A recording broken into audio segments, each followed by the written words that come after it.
Hello, everybody, and welcome to the 5th episode of the Last Resort podcast. The thing you listen to when the internet has nothing better to offer. I'm never gonna get fed up with that. No, that little tagline. It's just the cheesiest and weirdest thing ever. Okay, so yeah, what did you think of the new episode .co?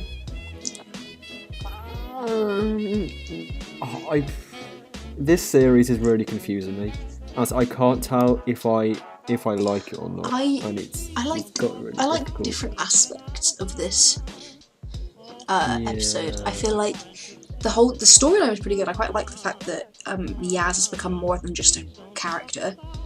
It got to halfway through. She's like a person with a story. Like she hasn't because Ryan and Graham they had a bit of a story. Yaz didn't really have a story.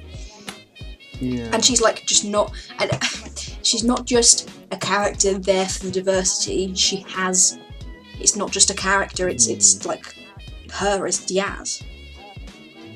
I feel like before she was kind of just like there, and everyone was waiting for her to really pick up. And I feel like in this episode that really happened, and it got to halfway through, and I suddenly kind of realised we've not actually seen this side of Yaz at all yet. And it was really nice for her to have lines and to be talking with everyone and getting stronger as a character. They had that little moment at the end with the Doctor in the TARDIS. It was VK. I was waiting for her to hug her, but then she didn't. You must be very disappointed. I was very disappointed. I'm waiting. It's going to be the season finale. Just watch. You think? I don't know. I think if we keep this host of companions for the next series, I think it might be a bit longer. But okay, so the bit that I didn't like was I didn't feel the need that we needed the aliens. I feel like kind of ruined a little bit of my opinion. I thought they were cool. I thought that their idea was cool. The fact that and it's kind of nice because in like every other series of Doctor Who, the aliens are always this really evil thing, and every time I think surely out there somewhere there will just be some nice aliens like that humans. aspect of it. So I liked of it I liked, but I just don't think it was needed in this specific story because whether or not the aliens were there, the storyline would have been the same. They were kind of there to fill the first 2/3 of the story until we then had the real threat of the humans. And that's one thing that kind of annoyed me about this is so we had Rosa, which was a really good story of there was the guy from the future there, but it was really about Rosa and the humans in the story. And we also had the ghost monuments, which there weren't really that much of an alien threat. It was again quite a lot about the humans. And I was quite looking forward to this one because I thought it was going to be a proper the aliens are attacking us, we need to defend ourselves. But then it turned out to again be a kind of not as dangerous as you first think, which on one hand I kind of like because it's different, but on the other hand I kind of want something really scary and dangerous. But I think because this was such a heartfelt episode with Yaz that it just kind of put the wrong kind of edge on it. I don't know. I feel like with every episode in this series, they've got really close to hitting a brilliant target, but there's always just something in it or the way it's put together that it's just askew slightly and it's not quite there yet. Yeah. And also in everyone, the pacing always seems kind of weird. Because they often have bits where we focus on the time and lots of stuff is happening, and then we just have nothing happens for 2 hours and we don't see the characters, and they're just there waiting for something. And that was also the same with the woman who fell to earth. And then last week's episode I was kind of looking forward to because I thought that it was because in Tennant's Era 42 we had the episode where it was just constantly we're watching every minute of this. And I thought that's what the last episode was going to be, and it was, but they just didn't quite execute it that well. So, again, they're so close to getting something really good. I am starting to really enjoy the season getting into itself now. So it's not like the Doctor having to explain every little thing to them. They're doing adventures like off our view, and so therefore we don't have to see all of this. Oh, this is why this is how this works. This is what this is. Yeah. It's just like, oh, whoa, That's cool. true. Can we do this? And oh my god, that's so cool. Let's go here. I liked that it was kind of a surprise to go, oh, we're in Sheffield right at the start, because I wasn't expecting that, and it was nice that they're still remembering that there are these, like, you know, that Yaz's family does exist at home. Yeah. And it's not, because especially in Moffat's era, it was very much episode 1, the Doctor picks up the companion, and then they go away, and then they do some really cool stuff, and then they never really that much come back. Whereas in Davy's era, it was a lot. I do like the fact that Yaz was home to like show her grandma like the henna on her hands, and even her like grandma was like, that's a really awful design, like her mum said back then. Yeah, it was good. But and one thing that I really liked was or just found really funny, was when the Doctor was going, oh, I never got to do this when I was a woman, but then I was a man, yeah. But then when she goes, oh no, sorry, everything I say about like new gender body, regeneration, gender change is a joke, and just how technical it was, and she said it so bluntly. I really like that. I do love Jodie as the Doctor. She's really good. Because lines like that you have to have like the right attitude about it when you say it, and I think Jodie does such a good job of saying things like that in like the right tone and the right, like, oops, yeah, you're a human, let's still talk this way, but I was just kidding, lol. Let's like get the legal formal stuff out of the way. It's like when there's some like adverts and it says like, oh, blah blah blah, terms and conditions apply. It's just like her saying that kind of technical small print thing just to make sure everyone, you know, it's all official. But I'm trying to think if there was anything else that I wanted to say about it. It was sad at the end, I think. Yeah, I think it was sad, but it wasn't, because if it weren't have been sad, we wouldn't have Yaz. So, and Doctor feels the same. I think that they could have put a bit more focus on, as like when that gunshot went and they walked away. We really just saw the Doctor's reaction to that, but I feel like Yaz as a character might have reacted a bit more strongly, because she's hearing this gunshot of a man being killed, who in turn meant she was alive. And I feel like that's a really weird concept to think about in your head, about, like, I really want to save this person, but if I save this person, then me and my family won't exist. Yeah. And it's like, I feel like she could have reacted much more then, like even like falling to the floor or something, or just really... Or at least like when they were in the TARDIS, when the Doctor was like, "You okay though?" She was like, not particularly, no. I feel like that's a really interesting concept, which they're probably never really going to have again. So they could have done more with that to make the most of it being there this time. But, yeah. And then also, it's kind of like, another thing which kind of bugs me about it is if the Doctor had never gone there, it would have been exactly the same. Yes. Which is like you were saying with those aliens, like, what's the point in them being there? Well, what's the point in the Doctor being there? Well, yeah, because she wanted to... In a way. She wanted to, like, be nice to Yaz. That she said, "Oh, I'm too nice." Yeah, I get why she went, but she didn't really actually do anything once she was there. They just watched. And I think that's actually quite a nice concept, because the Doctor's always doing things, whereas she didn't need to be. I don't know. I know that a complaint some people had about Rosa was the fact that they didn't like the way that the solution to the episode was, in the end, for the Doctor and the companions to do nothing and to just sit and watch. Which I didn't have much of a problem with, but I do get the argument of, when you're in a situation when you're having to stand up for yourself, for other people to just do nothing, while the Doctor had to do that in Rosa, it's kind of like that might not be what you really want at the time, Mm. and that kind of happened again here. The Doctor had to do nothing and couldn't save the situation. She had to, which is an interesting thing and a cool thing, but to have 2 episodes like that in one series, especially only because there's 10 episodes in the series rather than 12 or 13. You've cut out. Oh, have I? Oh. That's kind of bad. Well, Oh, well, you're back. hopefully, am I back? Okay, that's cool. No. Yeah. So I was just saying back. about Sorry. how. Oh, you've gone again. Yes, you're back. Okay, cool. Well, you didn't really need to hear that. As long as everyone Rip. else heard it, it's fine. That's pretty much all I had to say. Okay. So, Should we move on? Done with Doctor Who? Yeah, I was going to say, should we move on?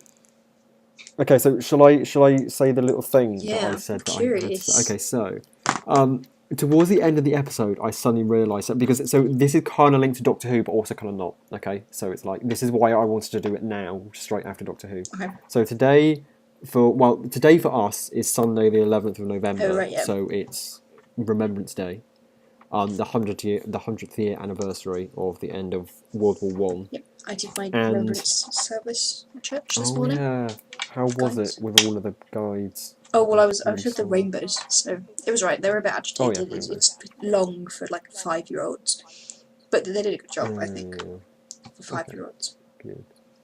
Sorry, go on. Yeah.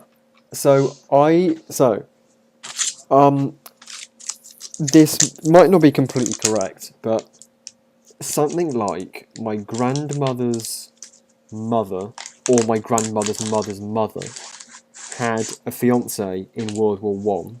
Okay. And every year I can always remember on Remembrance Day my mum saying about how that fiance that she had was killed in World War One, and if that man hadn't have died, then my great grandma or whatever wouldn't have married the man she did marry, and then we all wouldn't be here. If that makes sense. That's a bit crazy. Watching that episode of Doctor Who is the exact same thing. Except you weren't there. Well, yeah, No, yeah. I get Except I get what I you mean. wasn't there to see it. But it got halfway through and I was like, I've been being told this story by my mum on this day every year for, my life. So it just kind of like creeped me out a bit, the way that, the fact that someone has to die. And then I think maybe that's why I thought about the thing with Yaz reacting more. Because I had thought about this before. Yes. About the fact how someone has to die for you all to be here, and it's just like it's weird thinking that person needs to die because they shouldn't need to die, but they kind of do. So yeah, that's my little story about both Doctor Who and Remembrance. So yeah. So what we doing now? What we got on to 66? I think you should do your 66 seconds and see how freaky deaky it is. Oh, it's just about because in psychology we're doing about gender, and I basically just talk about the basics of that. Okay, cool. I haven't timed myself. I haven't timed myself doing it, so I don't know if I'm gonna get it all in. Oh, have you practiced doing it? Well, yeah, but I haven't timed it. Okay, I don't know if it's gonna happen. I have to speak quickly. Tell me when you're about to start. Okay. And we'll both time it. Are you ready? 3, 2, 1, go. Okay, so gender is generally perceived as a set of characteristics or traits that are associated with a certain biological sex, which is male or female. Whereas in non-Western cultures, gender is not always conceived as binary or strictly linked to biological sex, and as a result, in some cultures there are 3rd, 4th, 5th, and sometimes more genders. The characteristics that generally define gender are referred to as masculine and feminine. The formation of gender is controversial in many scientific fields, including psychology. Specifically, researchers and theorists take different perspectives on how much of gender is due to biological, neurochemical, and evolutionary factors, which would be nature, or is the result of culture and socialization, which would be nurture, which is like the nature-nurture debate, which you learn in science and stuff, as well as psychology. The subfields of psychology note specific differences in the traits of each gender based on their perspective of the issue on the nature versus nurture debate. Whoa, 5 seconds to spare. You do a really good job. Big big dab. Well done. Big round of applause. And like you actually like explained it well about the idea Yeah, dude. and stuff. Gender's something that really annoys me. Just to put that out there. Heckin' tell me about it, man. It's like it just shouldn't exist. It's like, why has society so it bugs me it bugs me that society's so lazy and they're like, right, we need to put people in groups and we're really lazy. So the thing is, we'll just do it by what you look like. You all look like women, so you can go over there and do this stuff, and you all look like men, so you can go over there. My like outlook on it is that gender and sex, obviously they have a link or whatever. Yeah. But society does this thing where they push everybody into like boxes and labels, and they say that you're born this way, and so that therefore you must be this way, otherwise you're not normal. Yeah. Whereas some people are born one way, but they feel more the other way, or they feel like neither or both, and that's not something anybody can control. It just happens, and gender has become more than just the way you're born or the way you feel. It's the way you look, and it shouldn't be the way you look. You should just be whoever the hell you want. You shouldn't have to label yourself. That's what like annoys me, labels. Why can't everybody just exist in the clothes that they want to bloody wear? As people, it's like imagine if everyone was born and they went, right, everybody who has brown hair, you like brown bread. Everyone who has blonde hair, you like white bread. That's the way it's going to be. The colour of your hair. I mean, maybe someone's researched this. Maybe there is a link between the colour of your hair and the kind of bread you like. But I don't think so. It's like the way you look and your biological makeup. Yes, there are. Why is my mind gone blank on the word? Links. The hormones.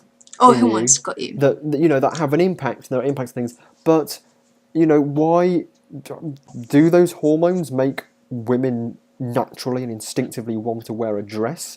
No, because society has told them that women wear dresses, and so therefore women wear dresses. It shouldn't be like that. It bugs me the way that people are so obsessed with tradition, and to some people the tradition works, which is fine, which is great. Go ahead, do what you want to do. But some people believe that tradition is the way that it just should be. Like I said, really in my 66, some cultures have like 3, 4, 5, and sometimes more gender concepts. So it's only Western culture really that pushes this you're male or female. Yeah. There's no like things like androgyny have only recently become an acceptable thing. If you look at people like I don't know, Pink. Do you Pink? What's androgyny? Androgyny is when you have high feminine traits but also high masculine traits. Oh. So like in the middle. So you may identify as female, male, but your traits are very in the middle. Whereas if you're very neither, if you don't have a lot of female traits and you don't have a lot of male traits, that would be more like non-binary and things like that. I think that the thing that bugs me the most is the way that like society enforces this so crazily, and it's enforced so much in school. Just like you walk into a classroom and the teacher's like, right, I've got a seating plan. I've gone boy, girl, because girls are only friends with girls and boys are only friends with boys. That's the way it works. And it's like, and then PE really bugs me. Because it's like, why just because I'm a male do I want to play rugby more than I want to play hockey? Girls aren't taught rugby until year 9, and we have like 3 lessons on it because all the girls are all like sissy or whatever. Why is it not like mixed or whatever? Everyone should just be treated equally from the moment they're born. The thing is, if you taught girls from year 7 how to safely play rugby, we wouldn't be such. Well, I wasn't, but like they wouldn't be such. So scared of it. Like, they wouldn't be so scared of being tackled. Also, the thing is, I was petrified of rugby until year 11. Okay, but just because I'm a male, I have to be forced to play it. So it's like we played a lot of hockey. We played a lot of netball. Hockey and netball, sound fine, sound fun. But I liked hockey, but I only liked I hockey don't like that much as at all. goalie. I hated football. I don't like sports in general, but hockey was alright because I was always goalie. Oh, and you wore like all the paddy stuff. Oh yeah, I loved wearing all the pads and stuff. But like the thing that really bugs me is like I really like rounders, but I don't much like cricket. And in the summer term, all of the girls got to play rounders, but the boys had to play cricket. Yeah, it's And very, just like, very segregated. why? Just say, play what you want to play. It wasn't. It was never a. If you want to play this, go play this, and then the boys and the girls got the same option to play the same game with each other. Yeah. It was, if you want to play rounders, you play boys rounders. If you want to play cricket, you play boys cricket, and then the girls would have to play with the girls. It was a bit like, strange. right. I don't. And we all had like the majority of the time we had like the corresponding PE teachers. So all women, all the girls had women PE teachers, and all the guys had like guy PE teachers. And I didn't like that much either. No. Society is just so lazy that it segregates in the easiest way it can see, and like the easiest like way the is natural. just to go. Yeah, because like the natural response. To make things more manageable, like having a class of children lining up outside the classroom, you want to have categories so that everyone can be a little bit close to the door or something. And the easiest way and the laziest way to do it is just to go boys and girls. Like a line of boys, a line of girls, and then girls come in first, boys come in after, or whichever way round. Well, but that just shouldn't be allowed. You shouldn't. It's like, would you ever get a teacher in Britain? Well, you might do. I don't know, but it wouldn't be seen as acceptable to go right. A line of white people, a line of black people. That people would be like, oh, you can't do that. But for some reason, it's seen as fine to do it with gender. Or and biological sex, or whatever. Thing is, because when I did my my work experience before the summer, in a primary school. in primary school, I was in class 1, so year 1s, which are like 5 and 6, 5 and 6. It wasn't. It was less like that. Really? Yeah. That's good. Like when you went further up the school, it got a lot more like that. But when they're young.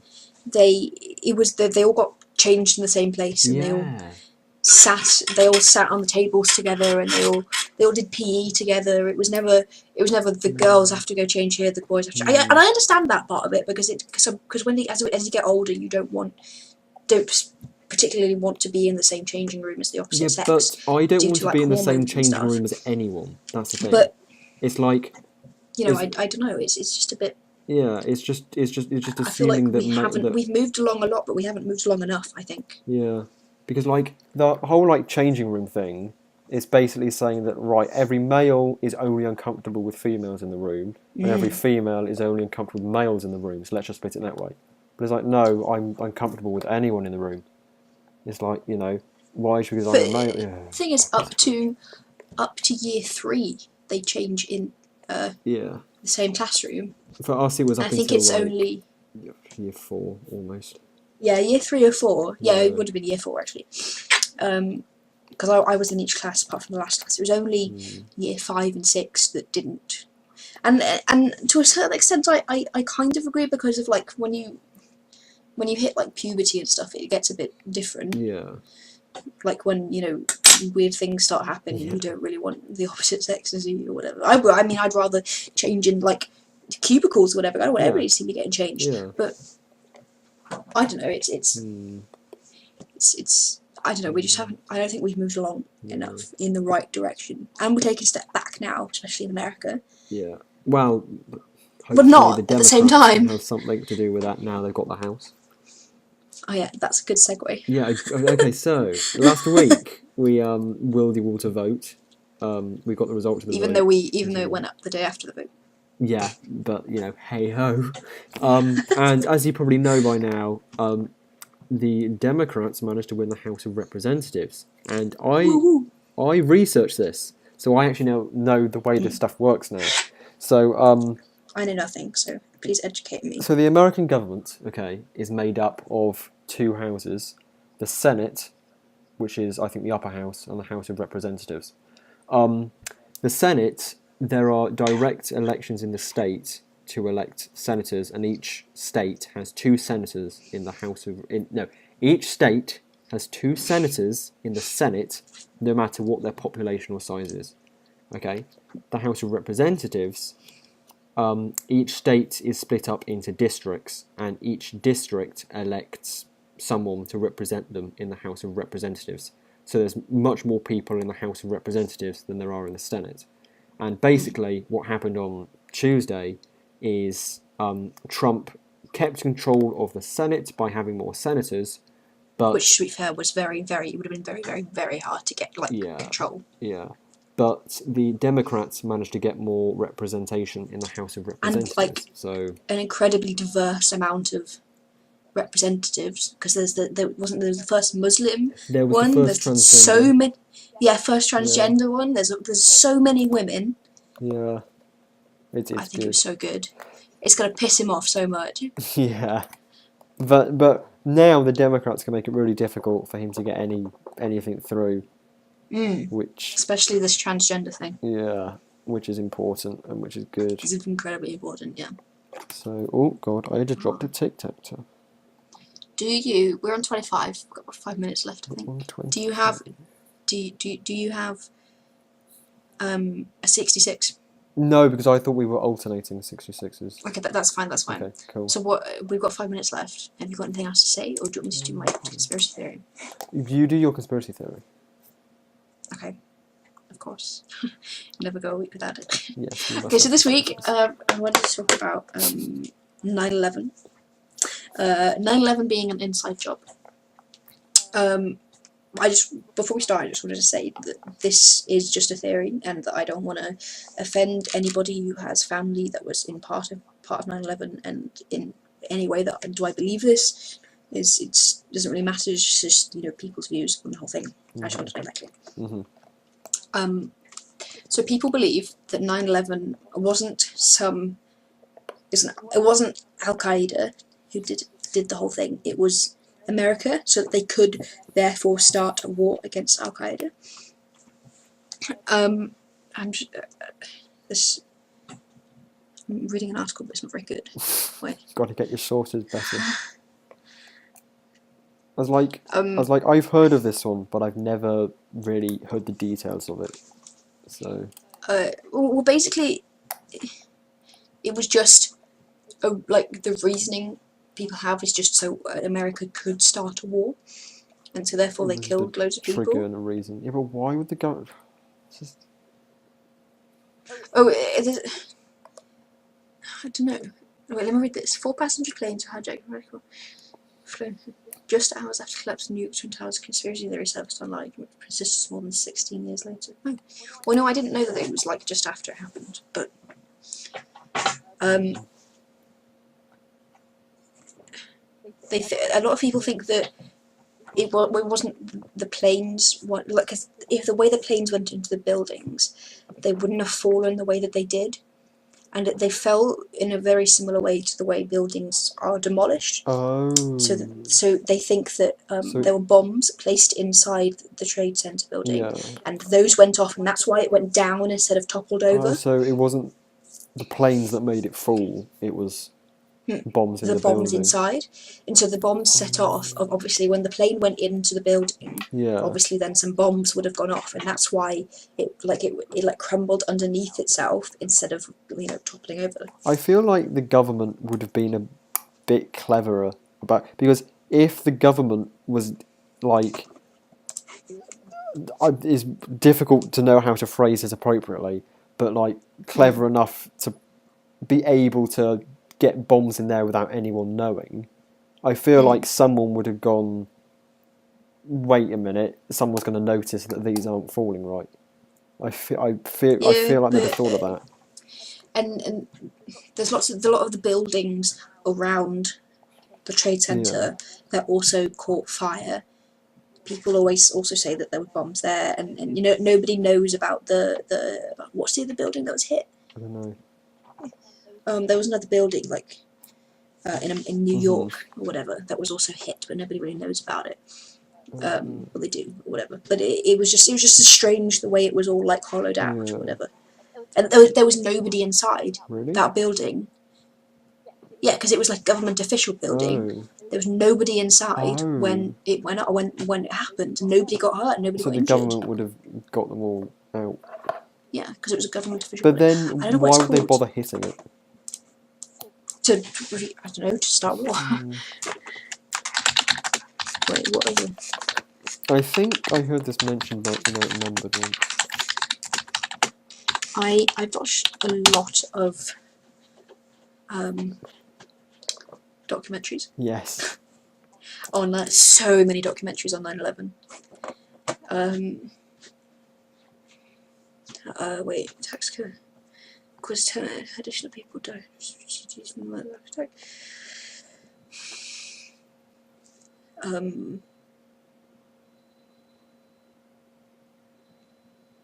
It doesn't collapse project. It's fine if you can't find any more on it. No, it's right. I just want to know what the building is called. It's called. I feel like I don't know. Oh, it doesn't matter. Whatever. I don't feel like. It was like I want to not believe the government would even consider doing that, but at the same time, it's like.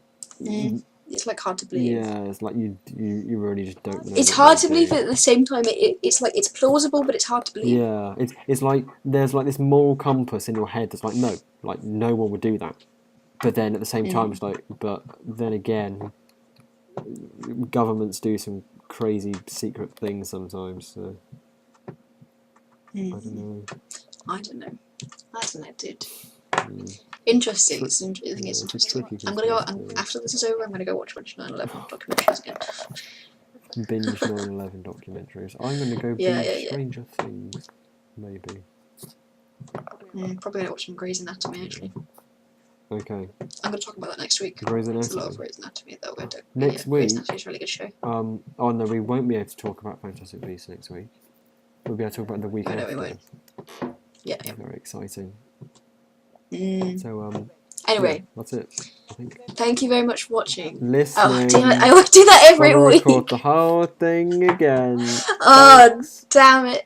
Very much. Thank you for listening, to our amazing podcast that we really love and will never stop doing. Yeah. Oh, I yesterday I began writing some more of my personal statements, and I wrote a paragraph about the podcast, and I was actually like.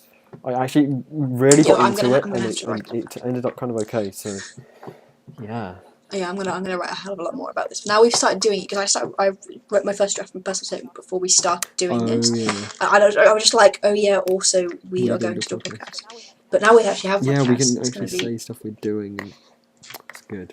Yeah. Okay. And because it goes towards journalism, because we talk a lot about like politics and debates about politics and world issues. I'm gonna start waking up 10 minutes earlier each morning so that I got time to watch Good Morning Britain a bit, just to like get culture. Can't stand Good Morning Britain. I know you. Okay, so I don't much like Piers Morgan, but I think that like I think he makes the show more interesting because. So much of morning TV and like BBC Breakfast and stuff, it's quite like pompous. It's like, it's breakfast. What's happening today? But I like the fact it's a debate on Good Morning Britain. And that side of it, I do like the fact that there's lots of debates and whatever. But he's just so entitled. He's so bigoted. Yeah. Oh, let's not start. Let's not start. Piers Morgan will be a conversation on another podcast. God, it'll be the whole bloody thing. Yeah. So okay, thank you so much for listening. Yeah. Thanks for listening. Thank you very much for listening. We will. You'll hear us next week. Bye.